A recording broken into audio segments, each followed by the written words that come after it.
One of the reasons I think language is really important, when people think of heritage, they tend to think of stuff and objects and buildings. But I think the language that we use, or the languages that we use, is a really important part of our heritage and our identity. The dialect that we use, the words and pronunciations that we use are a really important part of who we are.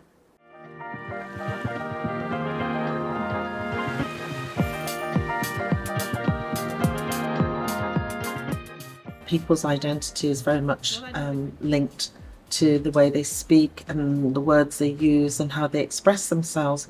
But I think it's very interesting the way a lot of Pidgin and Patois now is part of Britain's lingua franca.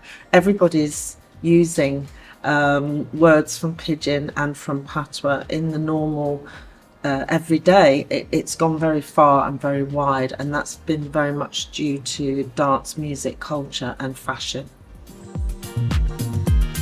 This is it. Mosquito 1, mosquito 2, mosquito 3 in Ashkalaloo. Baby can walk and the baby can talk and the baby can eat with a knife and fork. We weren't actively encouraged to speak patois as children growing up. It was very much, you speak English. You know, that's because we're in England now.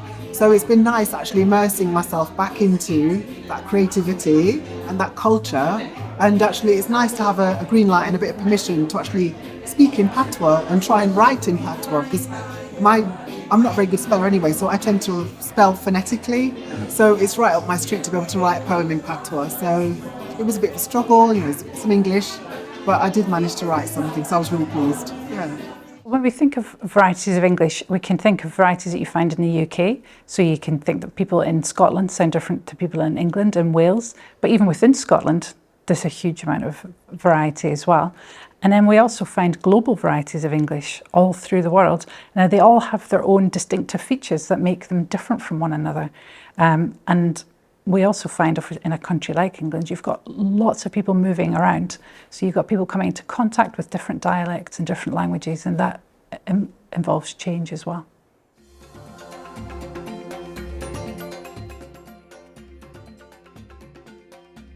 We love join in events or culture.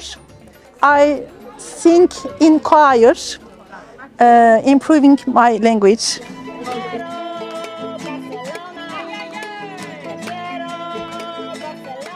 Talking in a language is something, and then expressing yourself, you know, like it's not just about the words, it's also about understanding the person in front of you and being able to communicate to you in your language. It's very important to understanding you more. Celebrating Languages and Language Heritage in Nottingham is a project that was funded by Nottingham Trent University. It's part of an Impact Accelerator Fund.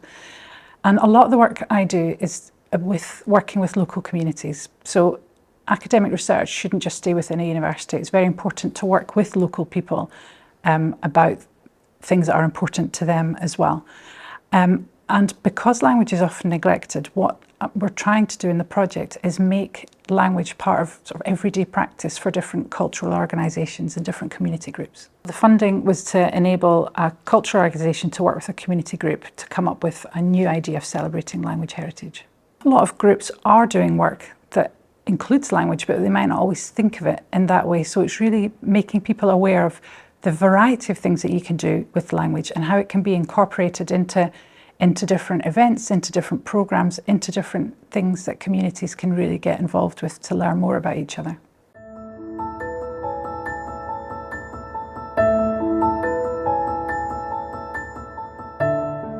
We are sewn together by our history. All different, but with many similarities. There is much pride and there is such glory. The Ball Arts Festival are here to empower the community, and this is what this project has really done, is empowered the women to get to the next stage, to want to get to the next stage, to continue those conversations. For us, one of the most exciting things was to see the different ways that the groups and the cultural organisations had of working together, whether that was poetry, dance, music, translation, all different ways of celebrating languages in Nottingham. It was really great to see.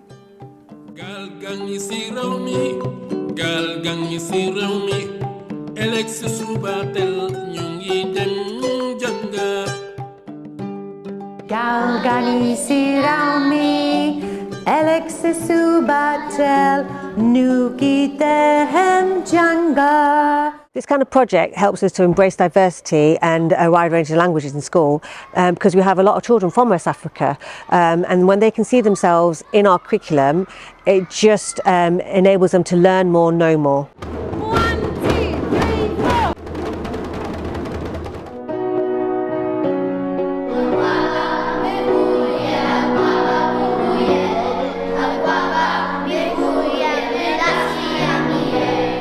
Akuba, which means welcome in Twi.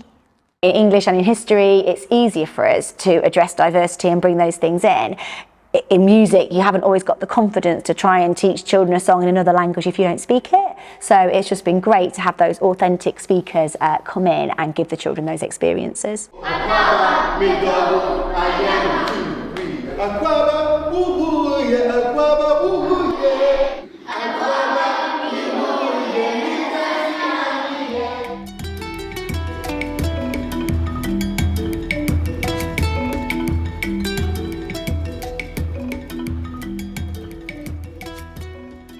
In order to acquire what you might call urgent utilitarian language, the language that students need for survival as refugees and asylum seekers, we could explore philosophical concepts which were stimulated and excited by the artwork. So you were dealing with big ideas in order to help the acquisition of everyday language.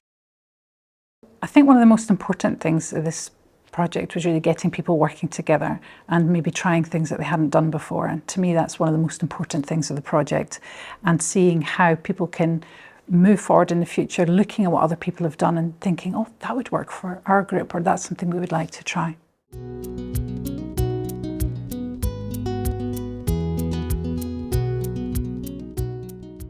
The aim of the project was to produce a library of words that helped people to feel more welcome in the gardens. Once we collected all the words, we created a series of posters which are illustrating those words. It's been really wonderful to see how many people were enthused by the project, and we've had several people who've started coming to volunteer at the gardens because they took part in the project and then wanted to know more.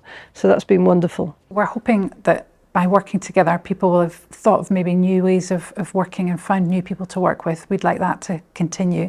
And what we'd really like is for cultural organisations and community groups to really work with language on a more regular basis. It's such an important part of who we are, and we think it's really important that it's something that's celebrated around Nottingham and beyond.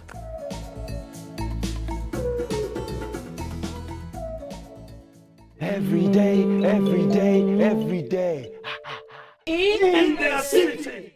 We've seen from the kind of first session with David all the way through to this performance today, there were a number of participants that said they didn't think they would want to perform, they wanted to do the weekly sessions, but they, didn't want to do anything beyond that. And actually we've been really surprised at how many people actually did get up and perform and really were excited, a little bit nervous, but also really excited to share what they've been working on as a group.